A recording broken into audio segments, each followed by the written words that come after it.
बीते दिनों हुई हिंसा के बाद से संभल लगातार चर्चा में बना हुआ है। वहीं हिंसा में शामिल लोगों की तलाश पुलिस कर रही है। इसी बीच संभल की जामा मस्जिद के करीब बन रहे पुलिस चौकी की संपत्ति पर विवाद उठने के बाद प्रशासन ने शहर की सभी वक्फ संपत्तियों की जांच करने का निर्णय लिया है। इन दिनों यूपी का सियासी पारा हाई चल रहा है। नेता एक दूसरे पर जमकर आरोप प्रत्यारोप लगा रहे हैं। इसी बीच एआईएमआईएम मुखिया और हैदराबाद से सांसद असदुद्दीन ओवैसी ने दावा किया है कि पुलिस चौकी वक्फ की जमीन पर बन रही है। वहीं प्रशासन का कहना है कि उनका दावा गलत है। इसी बीच सुहेल देव भारतीय समाज पार्टी के राष्ट्रीय अध्यक्ष और उत्तर प्रदेश सरकार में मंत्री ओम प्रकाश राजभर ने ओवैसी पर करारा पलटवार किया है। ओवैसी के आरोपों पर राजभर ने पूछा, वक्फ बोर्ड की खसरा खतौनी अब सब ओवैसी के पास है क्या? वो जमीन नगर निगम की है।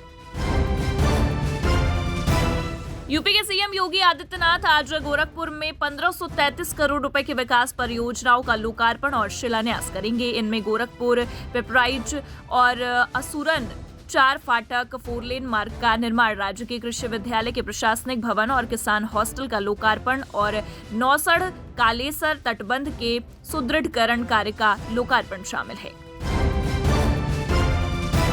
उत्तर प्रदेश बीजेपी के प्रदेश अध्यक्ष भूपेंद्र सिंह चौधरी ने एक बार फिर सपा पर तीखा हमला किया है। उन्होंने कहा कि सपा का चरित्र रहा है सनातन धर्म को कलंकित करना। संभल में जो सर्वे हो रहा है वो कोर्ट के आदेश पर हो रहा है। सपा के लोग साधु संतों और महात्माओं पर बयानबाजी करते हैं, सनातन को गाली देने उनका एजेंडा है। इसके अलावा चौधरी ने प्रदेश संगठन के पुनर्गठन पर भी बात की है। यूपी के लखीमपुर खीरी से एक हैरान करने वाला मामला सामने आया है। दरअसल बीजेपी विधायक पर फायरिंग हुई है और इस हादसे में बीजेपी विधायक बाल बाल बच गए हैं।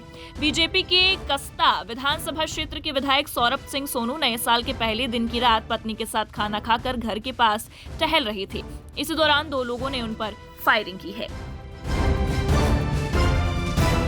यूपी के मिर्जापुर के कटरा कोतवाली थाना क्षेत्र के हरना की गली में बुधवार की रात धारदार हथियार से सपा कार्यकर्ता प्रियांशु ओझा की हत्या कर दी गई। वारदात को उस समय अंजाम दिया गया जब वो अपने घर लौट रहा था।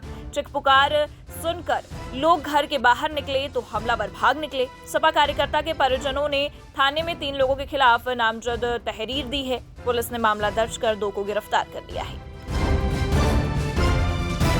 यूपी में इन दिनों परिवहन विभाग एक्टिव मोड में नजर आ रहा है। वहीं उत्तर प्रदेश राज्य सड़क सुरक्षा परिषद की बैठक में सीएम योगी ने सभी विभागों को सड़क सुरक्षा से संबंधित आवश्यक निर्देश दिए। साथ ही उन्होंने कहा कि उन जनपदों व स्थलों को चिन्हित करें जहां अधिक दुर्घटनाएं संभावित हैं। इसके लिए कारणों का पता करते हुए इसके समाधान की कार्ययोजना बनाई जाए।